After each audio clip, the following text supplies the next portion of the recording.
Haleluya. Puji Tuhan. Shalom. Shalom. Selamat pagi. Kita percaya bahwa pagi ini Tuhan masih kasih kita kesempatan untuk kita tetap memuji Tuhan. Walaupun kita ada di rumah masing-masing, tapi kita percaya bahwa kehadiran Tuhan selalu ada dalam setiap kehidupan kita. Mari kita mau berikan yang terbaik untuk Tuhan. Siapkan hati kita. Dan kita akan memulai ibadah pagi ini. Mari kita satu di dalam doa. Kami mengucap syukur kepadamu ya Tuhan. Pagi ini kami percaya kami ada semua karena kasih Tuhan, semua karena anugerah Tuhan yang begitu besar dalam setiap kehidupan kami Tuhan. Saat ini Tuhan kami akan memulai ibadah pagi ini. Kami minta kuasa Allah bekerja dalam setiap kehidupan kami, bekerja di dalam hati kami Tuhan, sehingga ibadah yang kami lakukan pagi ini berkenan di hadapan Tuhan. Semua kami mengalami Tuhan melalui pujian dan penyembahan, bahkan kebenaran firman Tuhan. Biarlah semua kami diteguhkan Tuhan. Terpuji namamu Tuhan. Di dalam nama Tuhan Yesus Kristus kami mau bersorak bagi nama Tuhan. Haleluya. Amin. Haleluya. Pagi-pagi kita mengucapkan syukur kita kepada Tuhan.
segala raja.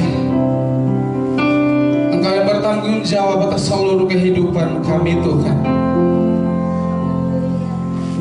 Kami ada semua karena anugerah-Mu ya Tuhan. Bahwa kami lebih lagi masuk dalam hadirat-Mu yang kudus ya Tuhan. Kami percaya Engkau Allah yang suci, Engkau Allah yang kudus. Terima kasih Tuhan. Haleluya Tuhan. Haleluya Tuhan. Haleluya Yesus. Kami percaya Tuhan, kuasa-Mu ada di dalam hidup kami Tuhan. Kasih setia-Mu selalu baru dalam hidup kami ya Tuhan.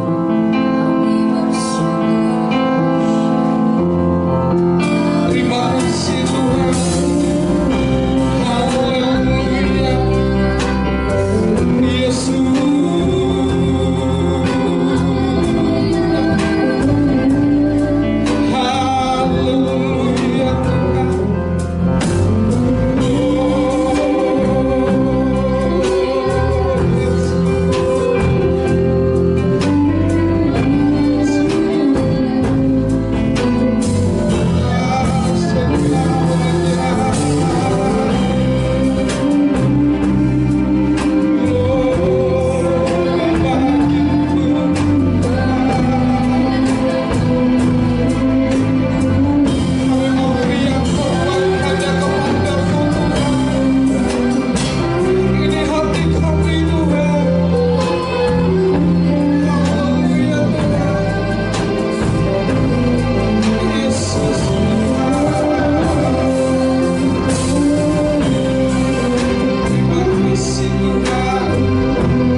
bersama-sama berdoa untuk kita mendengarkan firman Tuhan. Mari kita tunduk kepala bersama-sama di hadapan Tuhan. Bapa, kami bersyukur dan berterima kasih Tuhan.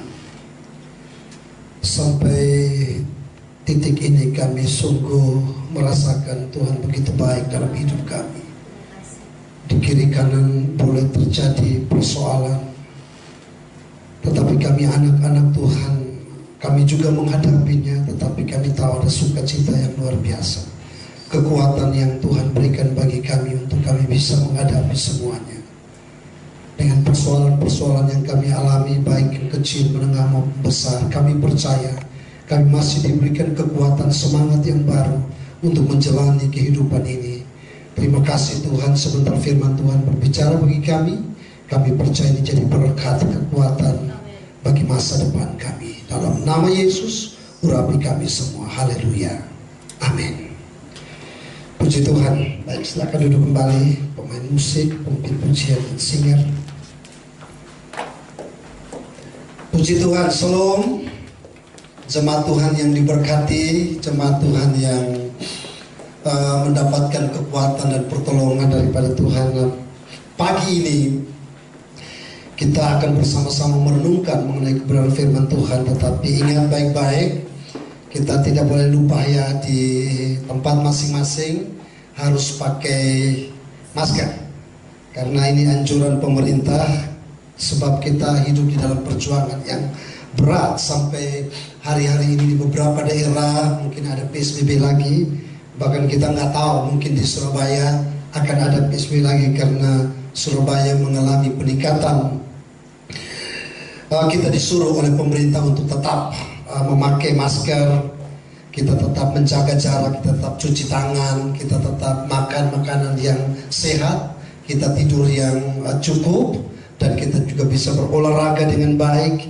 Dan saya percaya pada waktu kita mengerjakan hal ini, maka imun tubuh kita akan menjadi kuat. Ketika imun tubuh kita menjadi kuat, maka itu menjadi benteng yang kuat untuk dapat menahan semua virus-virus yang akan masuk dalam tubuh kita.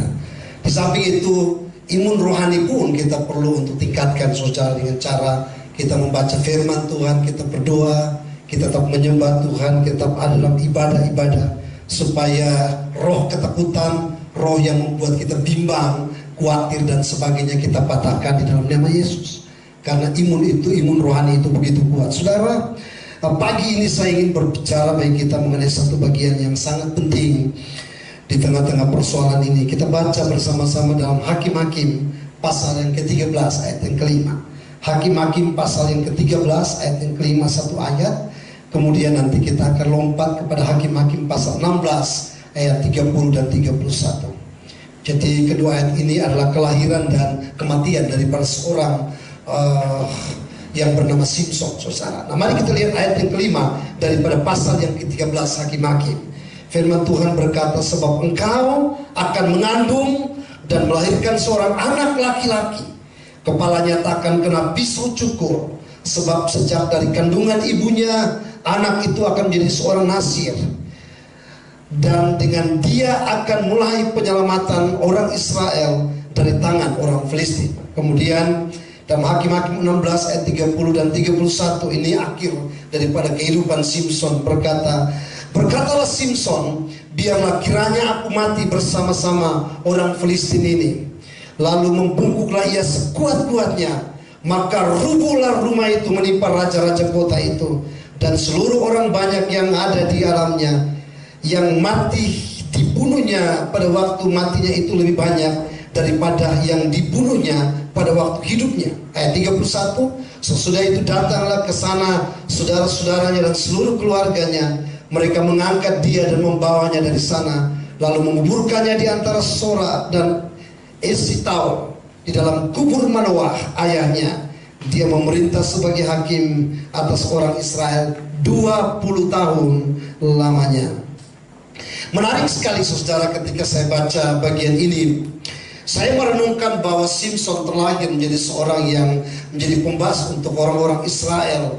Dan itu adalah merupakan tugasnya. Tetapi kita tahu juga bahwa dia akan mendapatkan masalah yang sangat besar. Nah saudara, menarik sekali ayat-ayat ini karena seorang yang hebat, seorang yang luar biasa, terlahir daripada seorang yang betul-betul diinginkan oleh Tuhan.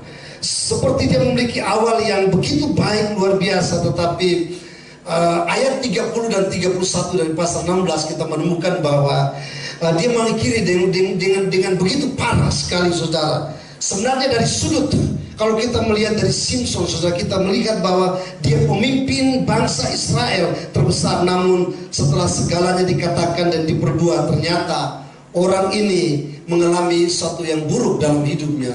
Itu seperti saya ingin katakan kepada kita, awal yang baik, awal yang luar biasa, tetapi mengakhiri dengan sesuatu yang sangat tidak baik. Ini adalah poin yang penting untuk kita semua, bahwa bagaimanapun kita terlahir sebagai orang-orang yang direncanakan oleh Tuhan, orang-orang yang satu waktu Tuhan akan bawa untuk masuk dalam pimpinan yang lebih besar lagi. Dan apapun kita sebagai anak-anak Tuhan, tentu kita akan memulai sesuatu dengan baik. Dan kemudian pelajaran mengenai Simson memberikan pengalaman yang luar biasa, dan ini menjadi suatu evaluasi yang penting untuk saya dan saudara. Bagaimana kita memulai yang baik dan kita mengakhiri yang baik, saudara. Nah, saudara lihat, sebenarnya seluruh yang kita baca mulai pasal ke-13, 14, 15 sampai 16 dari Hakim-Hakim, kita menemukan bahwa ada begitu banyak kesalahan daripada Simson.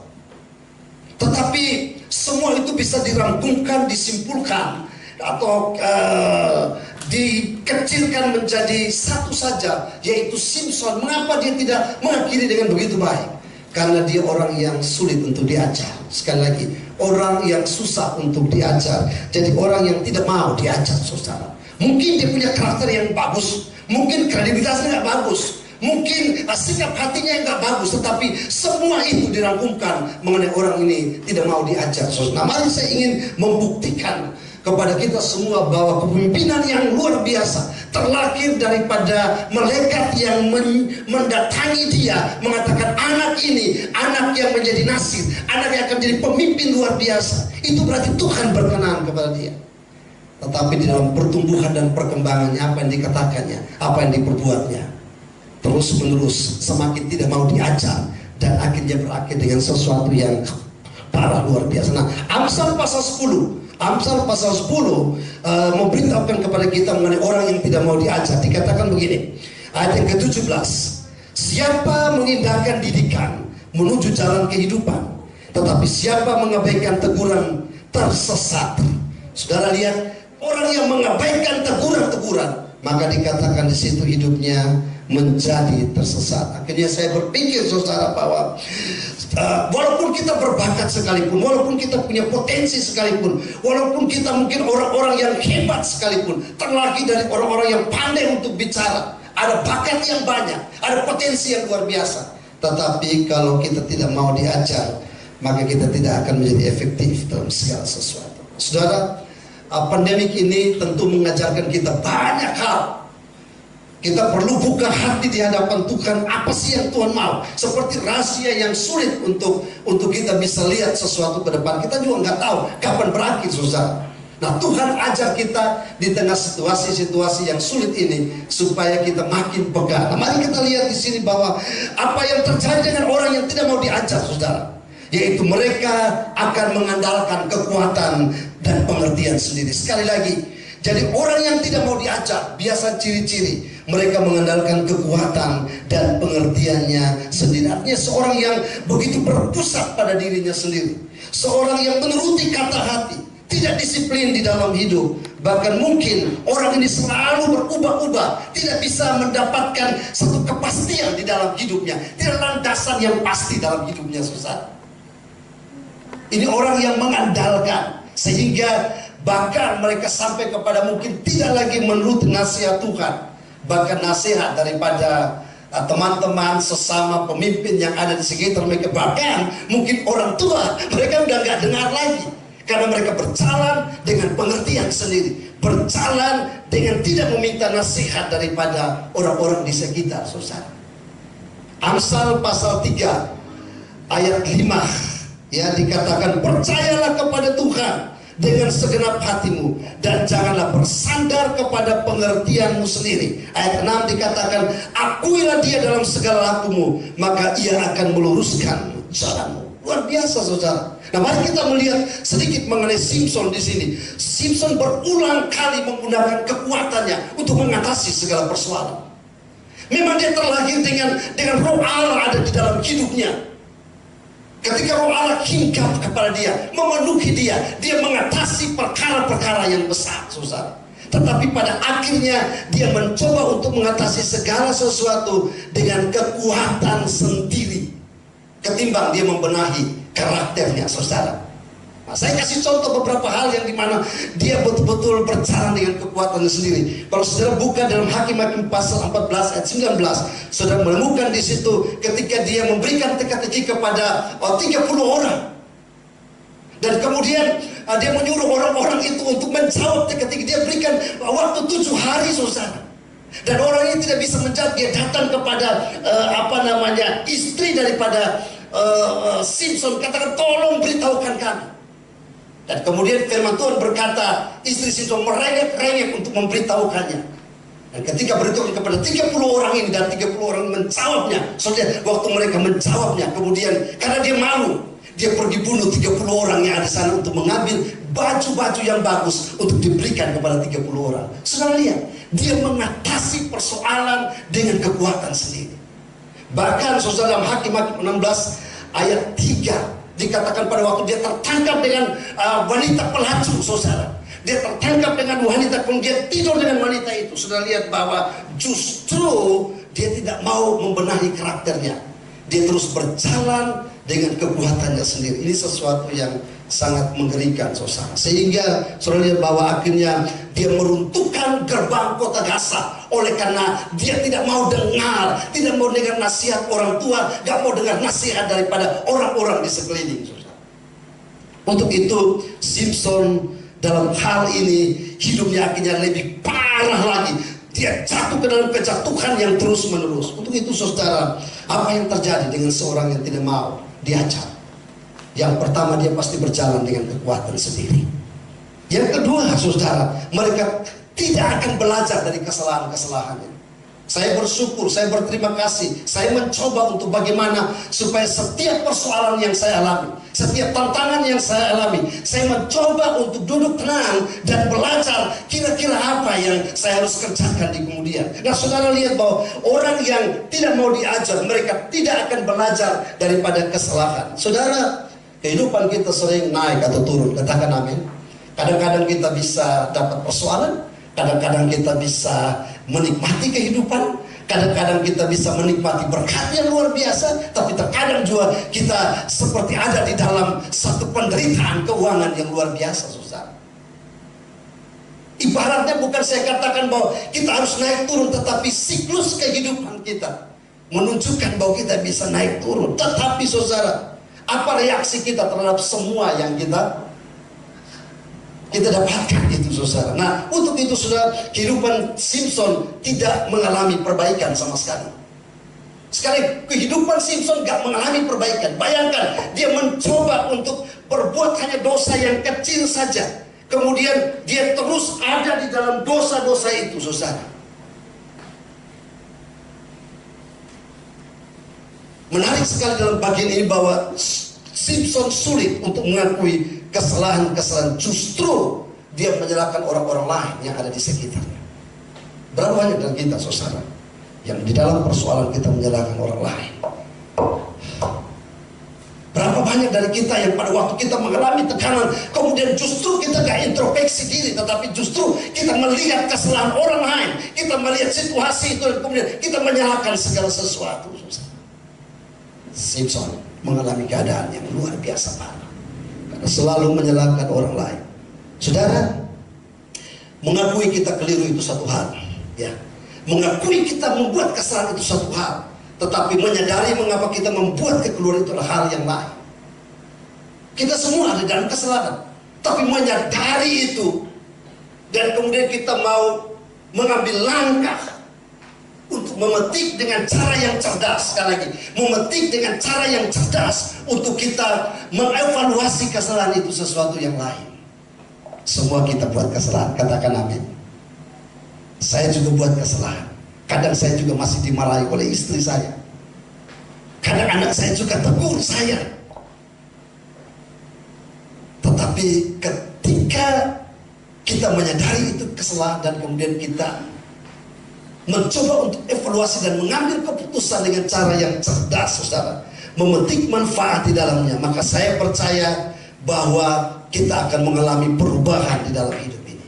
Ingat baik-baik, seorang yang tidak mau diajar, yaitu seorang yang tidak mau belajar dari kesalahan. Hari ini, mari kita belajar dari kesalahan. Kalau kita pernah jatuh di satu sisi atau jatuh dalam satu bagian, mari kita katakan, Tuhan, saya tidak mau jatuh lagi di situ.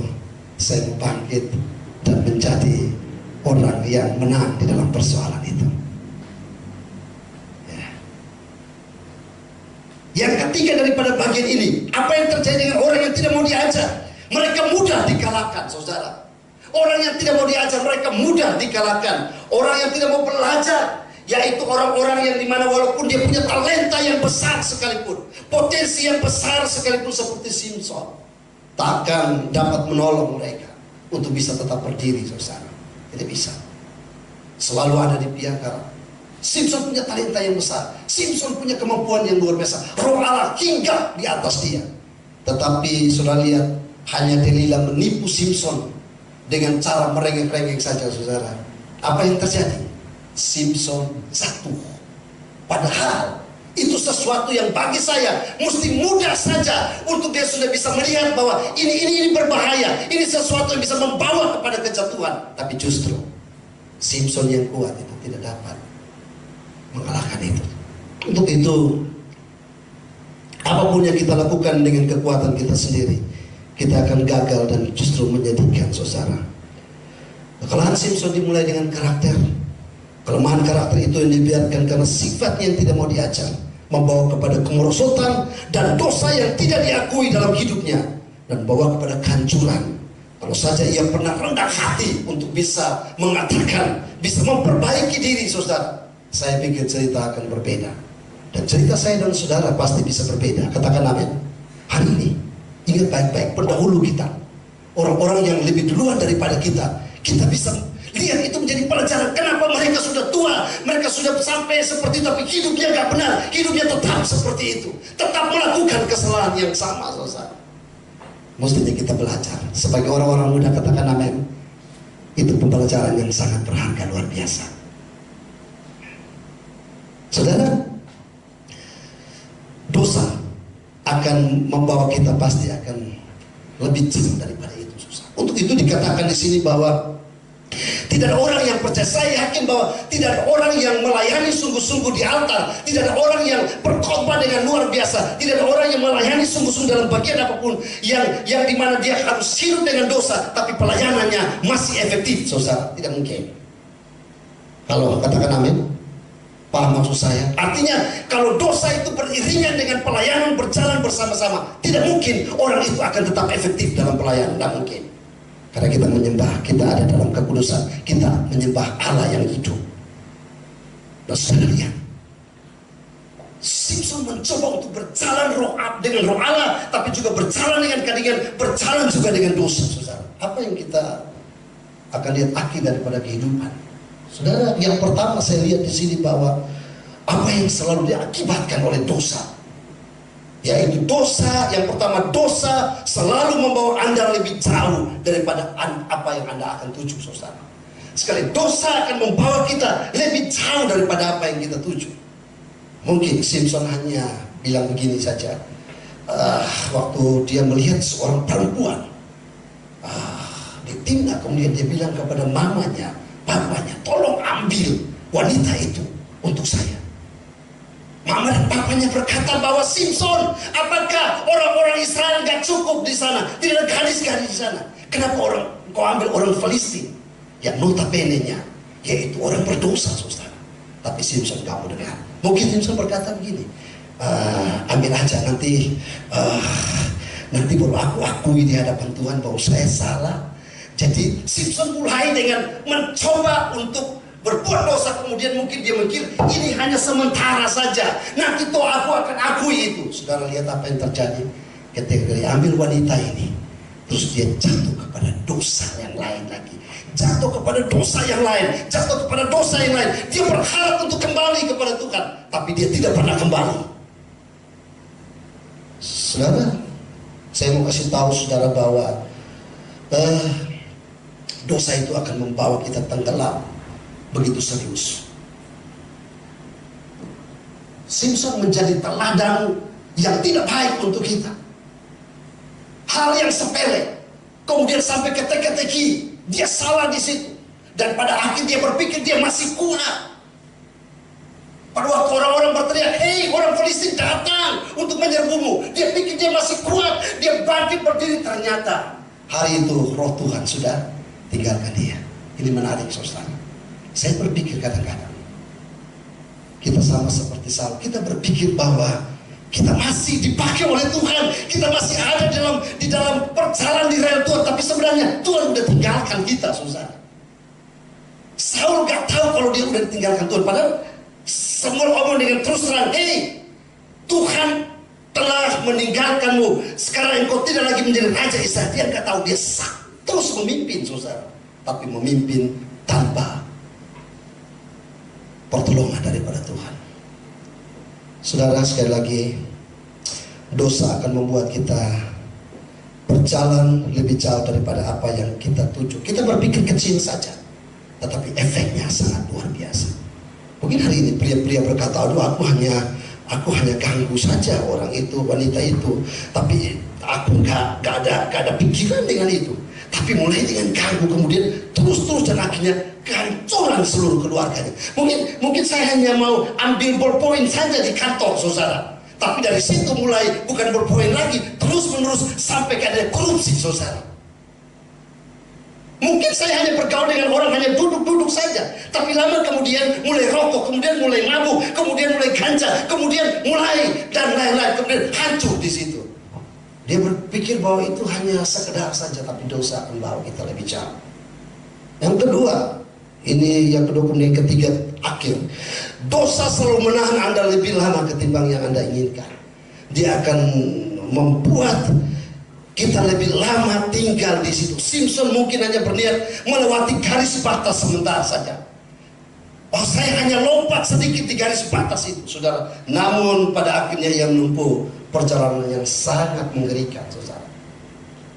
Perjalanan cukup jauh yang menuju kepada kehancuran.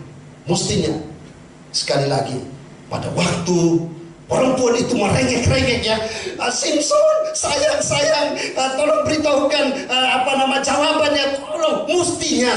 Mestinya sebagai orang yang percaya kepada Tuhan, bersandar kepada Tuhan, sudah tahu ini pasti seorang yang gak benar. Tapi saudara lihat, dia pikir, dia melangkah ke garis batas itu saja, kemudian dia bisa kembali lagi. Sekali lagi, dia tidak pernah kembali, saudara.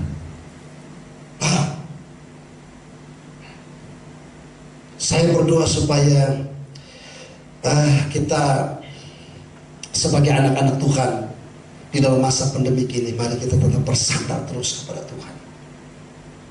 Jangan khawatir, jangan takut, tetap percaya bersama dengan anak-anak, istri, suami, terus berdoa di hadapan Tuhan, saudara. Terus baca firman Tuhan, terus menyembah Tuhan. Jangan izinkan ketakutan sedikit pun. Walaupun kita tahu bahwa itu berat untuk menghadapinya.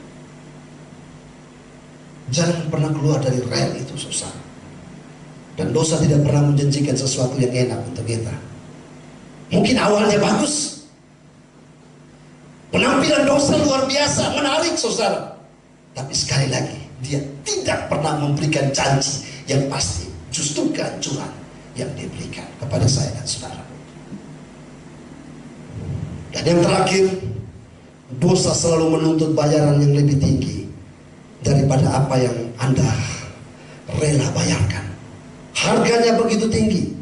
Harga dosa begitu tinggi, saudara. Itulah bagian yang tidak kentara daripada dosa. Kita berpikir bahwa dosa itu kalau kita buat enak, memang enak, tetapi ada sesuatu yang tidak kentara yang membuat kita harus bayar lebih mahal daripada itu. Wah, Untuk itu saya berdoa supaya kita yang ada di dalam proses yang hebat yang sementara Tuhan bawa kita, mari kita sadar kalau kita tahu itu dosa, mari kita tinggalkan, sebab itu nggak kentara tapi membawa kepada kehancuran, saudara. Simpson sekali lagi menyangka dia masih aman, dia masih bebas, tetapi akhirnya dosa itu membuat dia kehilangan. Apa yang dia hilang? Kepemimpinannya habis, penglihatannya habis, bahkan sampai kepada nyawanya sendiri habis. Kehidupan yang penuh potensi yang luar biasa dirusak oleh dosa. Saya berdoa untuk saudara, anak-anak saudara punya potensi yang luar biasa, istri saudara punya potensi yang luar biasa, suami saudara punya potensi yang luar biasa, cucu saudara punya potensi yang luar biasa. Ingat baik-baik, mulai dengan kehidupan kudus. Sekali lagi, kalau kita tidak ngajar baik-baik, maka dosa itu akan merusak mereka, kehilangan yang namanya kekuatan yang diberikan oleh Tuhan. Haleluya, amin. Sehingga Yesus sekali lagi di kayu salib berkata bahwa marilah semua yang punya persoalan, letih, lelah, lesu, ada di dalam satu kubangan dosa. Tuhan kita Tuhan yang berkata bahwa Dia akan memutihkan itu seperti salju, saudara. Ingat baik-baik, tidak ada Allah di dalam dunia ini yang bisa mengampuni dosa-dosa kita. Mari datanglah kepada Dia dalam perjamuan kudus ini. Kita meminta pengampunan daripada Dia. Kalau engkau jatuh, mungkin hanya baru sebatas ini, perhatikan baik-baik. Katakan, Tuhan, saya tidak mau melangkah lebih jauh lagi. Kalau saya langkah lebih jauh berarti hancur. Saya mau kembali kepada kasih karunia Tuhan. Tuhan kita, Tuhan yang mengampuni. Amin, saudara. Tuhan tolong kita, mari kita memulai dengan yang baik. Kita juga harus mengakhiri dengan baik. Jangan sampai kita mulai dengan baik, tetapi akhir kehidupan kita sangat mengerikan. Anak-anak muda, ingat, hati-hati, jaga supaya jangan hidup di dalam pornografi. Katakan amin. Anak-anak muda, ingat baik-baik, pacaran yang baik, pacaran dengan orang-orang yang benar. Jangan sampai melangkah salah, berpikir bahwa pacaran dengan orang di luar itu kemudian kita berusaha menarik dia. Hati-hati, saudara, kita bisa jatuh lebih daripada itu. Kau yang berbisnis, hati-hati, jaga rumah tanggamu dengan begitu baik. Tuhan Yesus memberkati kita semua. Mari para pelayan Tuhan, kita bersama-sama akan masuk di dalam perjamuan kudus. Tuhan tolong kita supaya kita memahami ada pewahyuan kuasa darah Yesus untuk kita semua. Haleluya. Mari kita berdiri bersama-sama. Tuhan Yesus baik. Haleluya. Ku mau cinta Yesus selamanya. Amin. Ku mau cinta Yesus selamanya. Meskipun badai silih berganti dalam hidupku, ku tetap cinta Yesus selama. Ya Aba, ya Bapa, ya Aba, Bapa. Haleluya. Amin.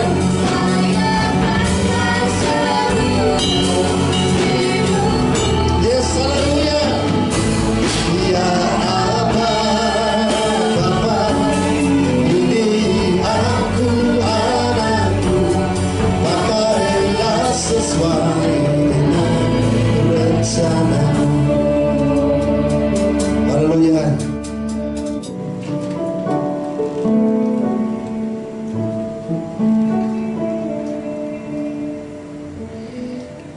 Baik, mari kita mengangkat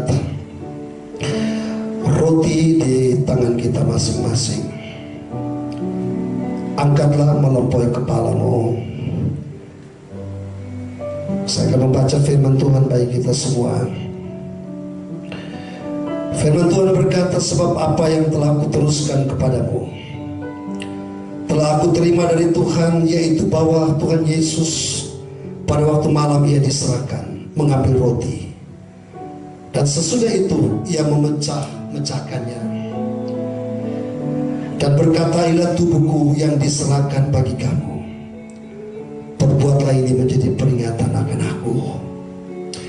Bapa di sorga, roti ini melambangkan tubuh Kristus yang sudah hancur, tercabik-cabik oleh karena saya dan saudara-saudara, untuk mengenang bagaimana Tuhan telah melakukan yang terbaik yang begitu mengerikan, luar biasa. Tidak satu manusia pun yang mampu untuk tahan menghadapi segala penderitaan itu. Untuk itu kami pegang roti ini sebagai lambang tubuh Kristus. Saudara-saudara, mari kita makan bersama-sama dalam nama Tuhan Yesus Kristus.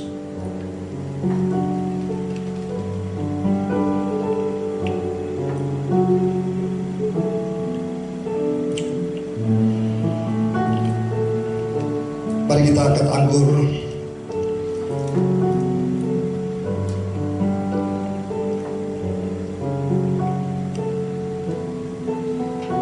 Firman Tuhan berkata, demikian juga ia mengambil cawan sesudah makan, lalu berkata, cawan inilah perjanjian baru yang dimeteraikan oleh darahku. Perbuatlah setiap kali kamu meminumnya menjadi peringatan akan aku. Sebab setiap kali kamu makan roti ini dan minum cawan ini, kamu memberitakan kematian Tuhan sampai Dia datang. Terima kasih Tuhan untuk anggur yang melambangkan darah Yesus Kristus yang sudah tercurah dari 7 titik tubuh daripada Tuhan Yesus. Semuanya punya makna. Salah satunya itu menebus dosa-dosa kami, apapun itu yang kami berbuat sampai hari ini. Kami berdoa, Tuhan pulihkan kami. Terima kasih Tuhan Yesus. Mari kita minum bersama-sama. Haleluya.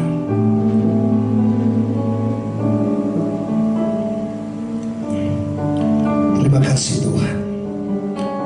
Mari angkat tanganmu di hadapan Tuhan. Saya berdoa untuk kita semua. Bapa di sorga, Kau yang telah makan dan minum daripada cawan ini, sekali lagi sebagai hamba Allah, Tuhan jaga fisik kami, jaga tubuh kami dari segala gangguan, sakit, penyakit, mara bahaya apapun yang menjadi target daripada iblis untuk membinasakan kami.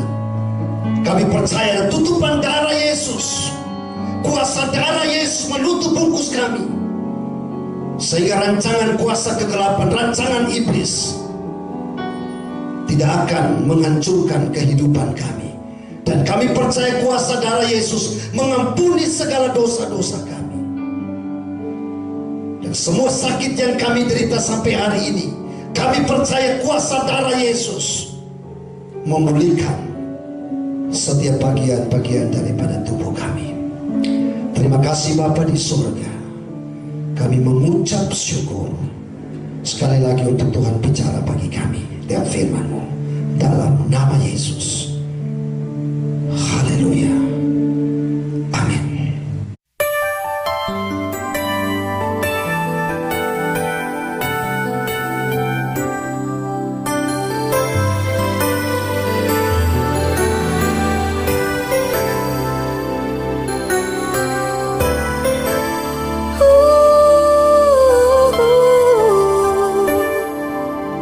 Tiada sekalipun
Mari kita berdoa sekali lagi untuk persembahan dan pertolongan yang kita akan berikan kepada Tuhan. Mari kita pegang apa yang sudah Tuhan berkati kita. Saya mau berdoa untuk saudara-saudara semua. Bapa di sorga, kami akan memberikan persembahan dan persepuluhan kepada pekerjaan dan pelayanan-Mu dalam gereja ini Tuhan. Hamba berdoa untuk setiap jemaat yang siap-siap untuk memberikannya dan sudah dengan tulus hati, dengan sungguh-sungguh memberi yang terbaik bagi Tuhan.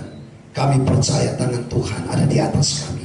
Kau menjaga seluruh hidup kami, menjaga harta benda kami, menjaga pekerjaan kami, menjaga keuangan kami dengan begitu baik. Terima kasih Bapa di surga, di dalam nama Yesus. Haleluya. Mari bersama saya katakan amin.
Lagi mari kita berdiri bersama-sama.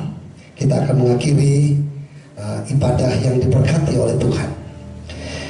Mari kita angkat tangan bersama-sama di hadapan Tuhan.